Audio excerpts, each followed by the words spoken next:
Como é bom a palavra do Senhor sendo ministrada aos nossos corações, às nossas mentes, através de irmãos, e hoje eu ministrando pela graça de Deus ao seu coração, à sua mente, à sua casa.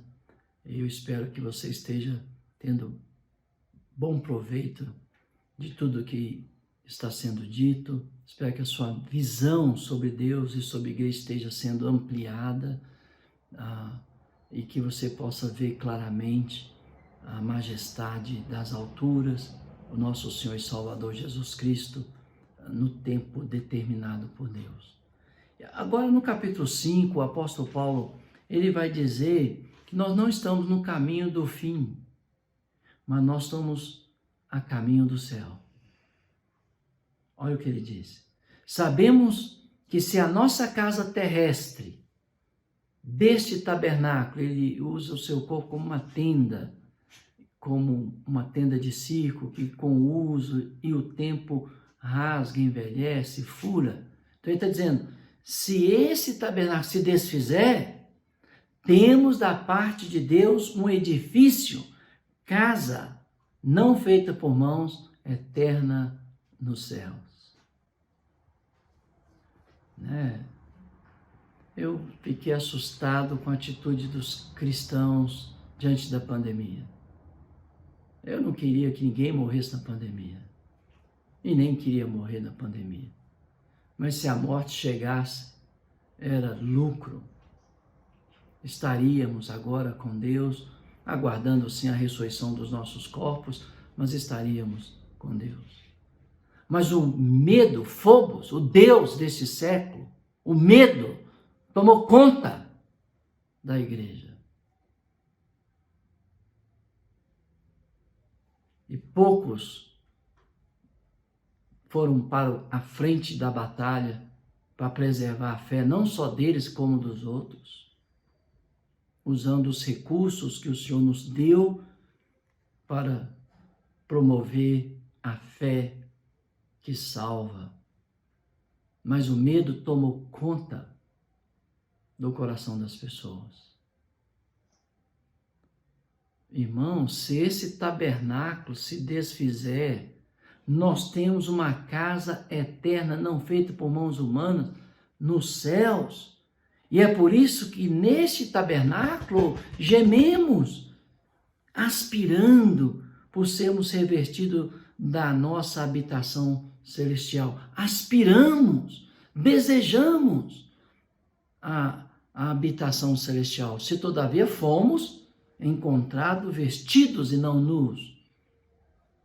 Então você se reveste de Cristo quando você é batizado em Cristo. E você se mantém vestido praticando as obras da fé. Não as obras da lei, mas as obras da fé, as quais Deus preparou para que andássemos nela. Mas se você se despe e estabelece a sua justiça, você está nu perante Deus. Por isso Paulo está dizendo, se ele nos encontrar vestidos. Agora, se você está nu, você precisa se revestir de Cristo. Você precisa nascer de novo, você precisa ser batizado em Cristo para se revestir de Cristo, para que você seja encontrado vestido e não nu. Pois, na verdade, os que estamos nesse tabernáculo gememos angustiados, não porque queremos ser despidos, mas revestidos, para que o mortal seja absorvido pela vida. É esse o nosso anseio maior. Que nós sejamos revestidos pela vida. Ora, foi o próprio Deus quem nos preparou para isto, outorgando-nos o penhor do Espírito, a garantia da nossa redenção e a certeza da sua volta para nos resgatar desse mundo que se desfaz a cada dia,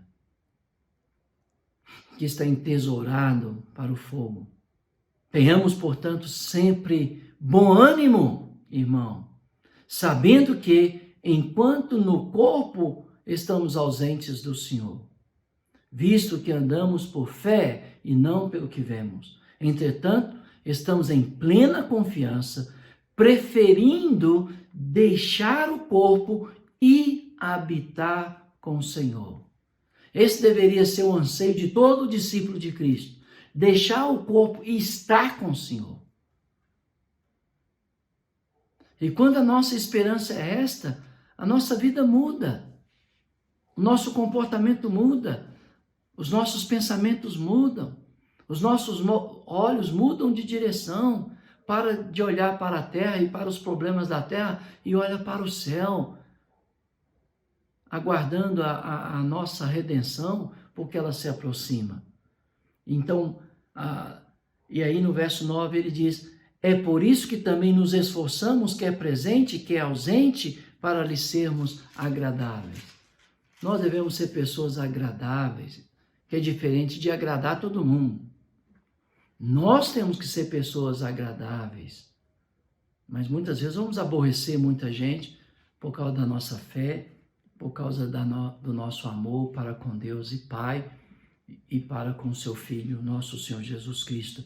Porque importa que todos nós compareçamos perante o tribunal de Cristo para que cada um receba segundo o bem ou mal que realizou por meio do corpo. Um dia Deus vai cobrar o que eu fiz com o meu corpo, que Ele me deu, porque este corpo, apesar de corruptível, falho, é a semente do corpo espiritual. Então Deus um dia vai cobrar e eu espero que eu e você façamos o bem através do nosso corpo. E assim, conhecendo o temor do Senhor, persuadimos os homens e somos cabalmente conhecidos por Deus, e espero que também a vossa consciência nos reconheça. Não nos recomendamos novamente a vós outros, pelo contrário, damos ensejo de vos gloriardes por nossa causa, para que tenhais o que responder aos que se gloriam na aparência e não no coração. Então havia muitos lá na cidade de Corinto que se exaltavam, se inflavam, se gloriavam na aparência e não no coração. Porque se enlouquecemos, é para Deus. Se conservamos o juízo, é para vós outros. Pois o amor de Cristo nos constrange, julgando nós isto: um morreu, Cristo, por todos, logo todos morreram. Então você precisa entender que você já está morto. E se você está morto para esse mundo, você só pode estar vivo para uma pessoa: Jesus Cristo, Deus. Se um morreu por todos, logo todos morreram. Estamos mortos para este mundo, mas vivos para Deus. E ele morreu por todos, para os que vivem, não vivam mais para si mesmos. Esta é a doutrina de Cristo. Você não pode mais viver para si mesmo. Eu já disse, quando estava falando a respeito da coleta, lá no capítulo 16 da primeira carta, que você não trabalha mais para si mesmo. Você agora trabalha para socorrer os que necessitam. Você não existe mais para si mesmo. Você existe para Deus, para o bem-estar dos seus irmãos, para o crescimento do reino de Deus. É fácil guardar algumas doutrinas básicas da fé cristã. Eu quero ver você viver isso aqui, ó. É fácil guardar atos externos da nossa fé. Eu quero ver você viver isso aqui, ó. Entender que está morto para si, mas vivo para Deus, que agora você existe não mais para si, mas para Deus e para o bem-estar dos irmãos e da salvação da humanidade. Você não vive mais para si, mas para aquele que por eles morreu e ressuscitou, para Cristo. Assim que nós Daqui por diante ninguém conhecemos segundo a carne, né? Jesus não está mais na carne. Se antes conhecemos Cristo segundo a carne, já agora não o conhecemos desse modo. E assim, se alguém está em Cristo, é nova criatura. As coisas antigas já passaram, e eis que fizeram novas. Ora, tudo provém de Deus, que nos reconciliou consigo mesmo por meio de Cristo e nos deu o ministério da reconciliação. A saber, que Deus estava em Cristo reconciliando consigo o mundo, não imputando aos homens as suas transgressões, e nos confiou a palavra da reconciliação. Então, qual é a palavra da reconciliação? A palavra que Cristo confiou aos apóstolos. E se nós estamos sendo porta-vozes desta palavra que foi dada aos apóstolos, nós estamos anunciando a palavra da reconciliação para que o mundo entre numa relação de paz, de amizade com o nosso Deus. E ele disse, de sorte que somos embaixadores em nome de Cristo, como se Deus exortasse por nosso intermédio, em nome de Cristo, pois rogamos que vos reconcilieis com Deus. Então quem deveria reconciliar com Deus aqui na carta de 2 Coríntios capítulo 5? Aqueles que se gloriavam na aparência, aqueles que se gloriavam na obediência às obras da lei, negligenciando as obras da fé. Nós não somos das obras da lei, mas das obras da fé. Em nome de Cristo, rogamos, venha para o ministério da graça e da verdade, que é Jesus Cristo. Deixe o ministério de morte, de lei, que dá poder ao pecado. Venha para Deus, venha para Cristo. Aquele que não conheceu o pecado, ele mesmo se fez pecado por nós, para que nele fôssemos feitos justiça de Deus. Hoje você é justiça de Deus. Você não é pecador dentre os gentios. Não quer dizer que você não peca, só quer dizer que Deus não imputa mais pecado a você. Bem-aventurado o homem que Deus não imputa mais pecado. É um motivo de alegria estar na casa do Senhor com os seus irmãos, celebrando, porque Deus nos fez justiça de Deus.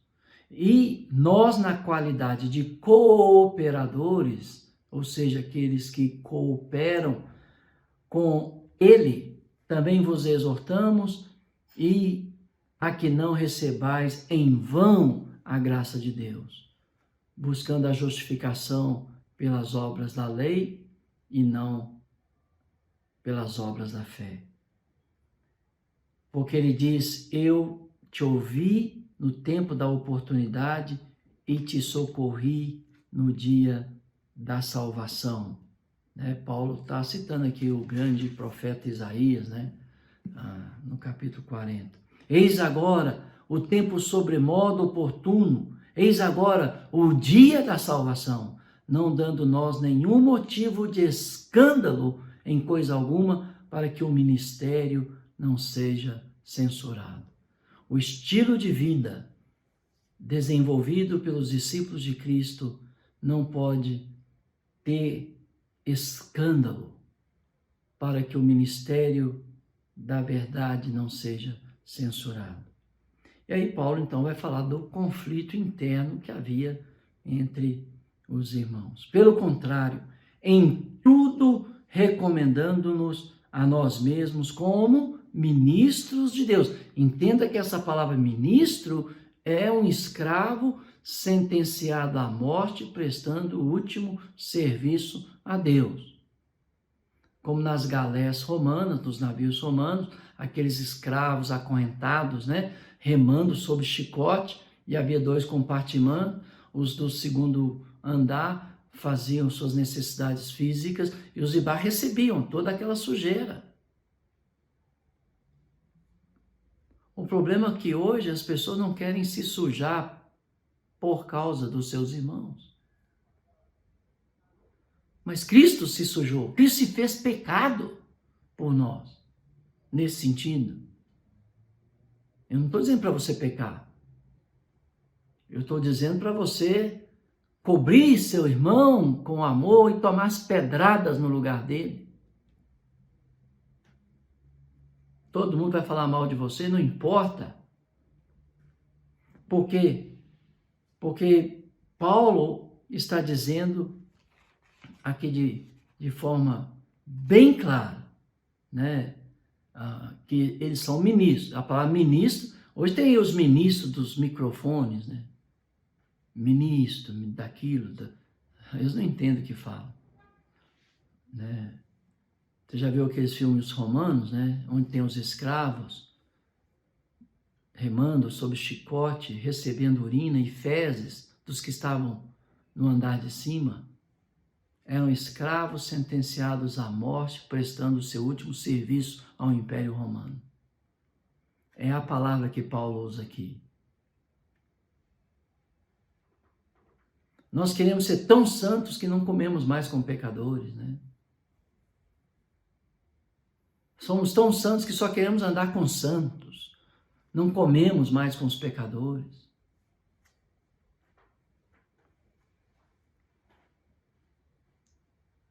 Os doentes continuam doentes porque os sãos não estão lá curando os doentes. Enquanto Paulo mostra para a gente aqui o que é ser ministro de Deus.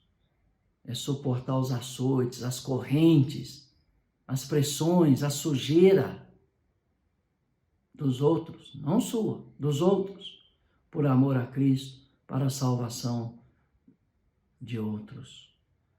Por isso que ele fala, nos açoites, nas prisões, nas privações, nas aflições, na muita paciência, na angústia, nos açoites, nas prisões, nos tumultos, nos trabalhos, nas vigílias, nos jejuns, na pureza, no saber, na longanimidade, na bondade, no Espírito Santo, no amor não fingido, na palavra da verdade, no poder de Deus, pelas armas da justiça, quer ofensivas, quer defensivas, por honra ou por desonra, por infâmia ou por boa fama, como enganadores, sendo verdadeiros, como desconhecidos, entretanto bem conhecidos, como se estivesse morrendo e contudo eis que vivemos, como castigados, porém não mortos, entristecidos, mas sempre alegres, pobres, mas enriquecendo a muitos, nada tendo, mas possuindo tudo. Esse é o ministro. Este é o ministro que está na galé de Deus, suportando correntes, algemas, prisões, açoites, tribulações a favor dos outros, conduzindo outros à vida, conduzindo outros à eternidade, conduzindo outros à salvação. Eu espero que você entenda agora o significado da palavra ministro, porque hoje nós temos muitos ministros microfone. A turma gosta do microfone, mas não quer ser açoitado, não quer ser afligido, não quer ser maltratado, não quer ser perseguido, não quer ser injuriado, não quer ser blasfemado, não quer ser insultado por causa de Cristo, a favor dos irmãos. Porque não entendem a palavra ministro. Eu espero que você hoje, ouvindo essa lição, você vai dizer, então, na paciência, nas aflições, nas privações, nas angústias, nos açoites, nas prisões, nos tumultos, nos trabalhos, nas vigílias, nos jejuns, na pureza, no saber, na longanimidade, na bondade, no espírito, no amor não fingido, na palavra da verdade, no poder de Deus, pelas armas da justiça, quer ofensivas, quer defensivas, por honra, por desonra, por infâmia, boa fama, como enganadores, sendo verdadeiros, como desconhecidos, entretanto bem conhecidos, como se estivesse morrendo, mas vivendo, como pobres, mas enriquecendo a muitos, nada tendo, mas possuindo tudo. Esse é o ministro. Esse é o ministro. Hoje os ministros do Evangelho possuem tudo. Tem mansões, tem fazenda, tem um monte de coisa, às custas da fé do povo.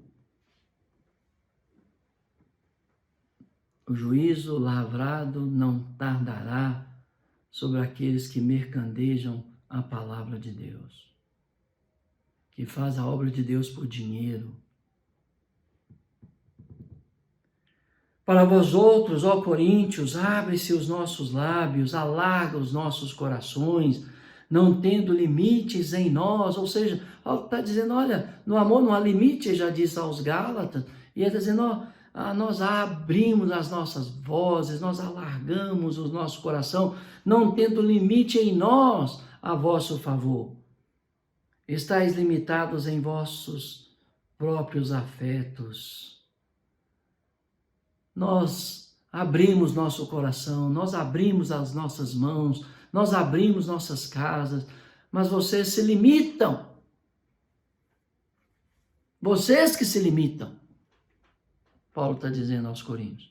Ora, como justa retribuição, falo como filhos, dilatai-vos vós também, abra o seu coração para mim, suas mãos, suas casas, abram suas vidas para mim. Paulo abriu a vida dele para os irmãos. Olha, irmão, lá na Ásia a coisa complicou, nós desesperamos da própria vida, entrou, diz, uma grande oportunidade foi me aberta, mas eu fiquei angustiado porque não encontrei com meu irmão Tito e eu fui embora, despedi dos irmãos e fui embora. Abre seu coração, alarga seus sentimentos, não limita. Assim devem ser os ministros para com os seus servos e os servos para com seus conservos. Não vos ponhais em julgo desigual com os incrédulos, porquanto que sociedade pode haver entre a justiça e a iniquidade, ou que comunhão entre a luz e as trevas, que harmonia entre Cristo e o maligno, ou que união do crente com o incrédulo, que ligação há entre o santuário de Deus e os ídolos, porque nós somos o santuário do Deus vivente, como ele próprio disse, habitarei e andarei entre eles, serei o seu Deus e eles serão o meu povo. Então, qual é a associação entre nós e os ídolos? Muitos da igreja de Corinto estavam lá no templo de Apolo, no templo de Afrodite, comendo das carnes sacrificadas aos ídolos nos templos, escandalizando a fé daqueles que abandonaram tudo aquilo por causa de Jesus Cristo, porque eles viviam para si mesmos e não para Deus. Mas Paulo agora está exortando, já tinha o exortado e continua exortando, dizendo a eles, vocês não vivem mais para si. Não há comunhão entre Deus e os ídolos, entre Cristo e os demônios, entre a fé e a incredulidade. Vocês estão aí seguindo os filósofos gregos que acreditam na imortalidade na alma, mas não acreditam na ressurreição do corpo. Não há ligação, não há sociedade. E Paulo diz que o Senhor habita e anda conosco, nós somos o seu povo, ele é o nosso Deus. O povo de Israel questionou a presença de Deus, e quando eles fizeram isso, eles tentaram o Senhor. Não caia nisso, não caia nisso. Às vezes as pessoas, por causa do sofrimento, da perda, onde está Deus? Deus não está comigo. Você está tentando o Senhor, porque Ele disse que estaria com você, quer na vida, quer na morte, quer na saúde, quer na doença.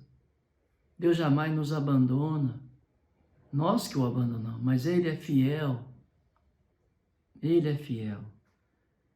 E aí Deus pede uma consagração total do seu povo. Por isso, retirai-vos do meio deles, separai-vos, diz o Senhor, não toqueis em coisas impuras, e eu vos recebereis. Serei vosso Pai, e vós sereis para mim filhos e filhas, diz o Senhor Todo-Poderoso. Tendo, pois, ó amados, tais promessas, purifiquemo-nos de toda impureza, tanto da carne como do espírito, aperfeiçoando a nossa santidade no temor de Deus. Acolhei-nos em vosso coração. Quem está no seu coração, meus irmãos? Eu espero que os seus presbíteros, seus evangelistas, seus missionários, seus irmãos em Cristo, não o professor ateu da universidade, o músico ateu que canta imoralidade. Eu espero que quem esteja no seu coração são irmãos amados do Senhor. A ninguém corrompemos, a ninguém exploramos. Não falo para vos condenar, porque já vos tenho dito que estáis em nosso coração, para juntos morrermos e vivermos. Irmãos, estamos juntos para que der e vier. Esta é a igreja de Deus. Não é só quando as coisas estão bem, vão bem entre nós, mas quando elas também vão mal, estamos juntos. Quer para a vida, quer para a morte. Muito grande é a minha franqueza para convosco, diz o apóstolo Paulo. Muito me glorio por vossa causa. Sinto-me grandemente confortado e transbordante de júbilo em toda a nossa tribulação. Paulo se alegrava.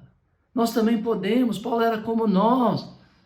Ele não teve tranquilidade no seu espírito e saiu de Troade. Ele desesperou da própria vida na Ásia. Paulo é como nós. Não era semideus, super-herói. Ele era humano, mas ele se gloriava nas tribulações. Porque chegando nós à Macedônia, nenhum alívio tivemos.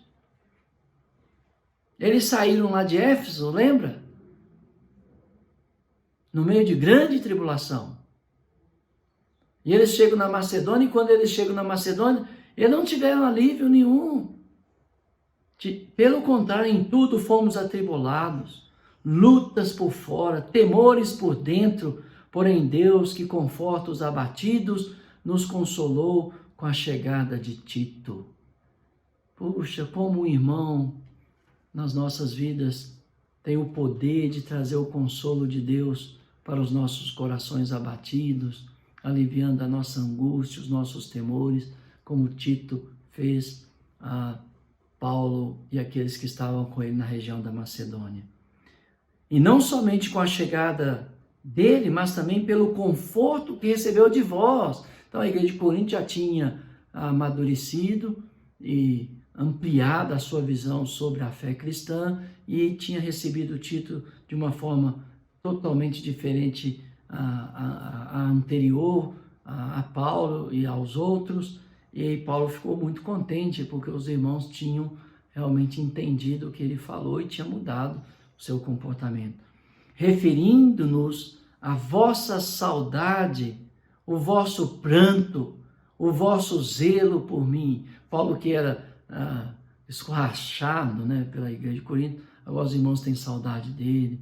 Aí Paulo ficou confortado em saber que os irmãos tinham arrependido da atitude de maus tratos que dera ao apóstolo Paulo. E agora Paulo está sabendo que os irmãos não só tinham saudade, mas tinham lágrimas, tinha zelo. E esse zelo estava aumentando e Paulo estava se regozijando. Porque ainda que vos tenha contristado com carta, não me arrependo, embora já tenha arrependido. Veja que aquela carta vos contristou por breve tempo. Parece que uma carta aí, chamada carta severa, que Paulo enviou aos irmãos. Agora, porém, com a chegada de Tito, me alegro porque fostes contristados, mas porque foste contristado para o arrependimento, pois foste contristado segundo Deus, para que da nossa parte nenhum dano sofresses, porque a tristeza segundo Deus produz arrependimento para a salvação, que a ninguém traz pesar, mas a tristeza do mundo produz morte. Porque quanto cuidado não produziu isto mesmo em vós, que segundo Deus fostes contristado. Que defesa, que indignação, que temor, que saudades, que zelo, que vindita. em tudo destes provas de estar inocentes neste assunto. Tinha um assunto lá que os irmãos falaram que a igreja de Corinto era culpada. Tito foi lá, viu que não era, e Paulo está alegre porque não era verdade. Não deveria ser esse o nosso comportamento? Nós nos conhecemos.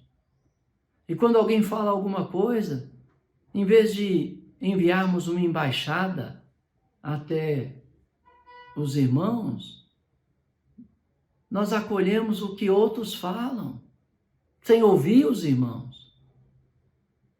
E tomamos atitudes que mais tarde nos arrependemos. Então, se você souber alguma coisa por boca de terceiros, envie mensageiros ao irmão, às igrejas, procure ver se é de fato verdade. Se for, corrija, se não for, denuncie aqueles que estão amaldiçoando, aqueles que estão na sinceridade dos seus corações, na fé, na pureza, na consciência limpa, servindo a Deus. Então, os irmãos de Corinto se mostraram inocentes sobre o assunto. Paulo não aborda o assunto aqui, a gente não sabe qual era, mas havia algo que alguém falou sobre a igreja de Corinto. Paulo mandou Tito lá para saber se de fato era aquilo mesmo e viu que os irmãos estavam inocentes com respeito àquele assunto. E aí Paulo então disse: portanto, embora vos tenha escrito, não foi por causa do que fez o mal, nem por causa do que sofreu o agravo, mas para que a vossa solicitude a nosso favor fosse manifesta entre vós diante de Deus. Você vê que Paulo não estava preocupado com quem fez o agravo ou quem foi agravado. Ele estava preocupado em manter os irmãos dentro dos parâmetros da fé cristã, do relacionamento entre eles e os apóstolos. Se a nossa comunhão não é com os apóstolos, não é com Deus.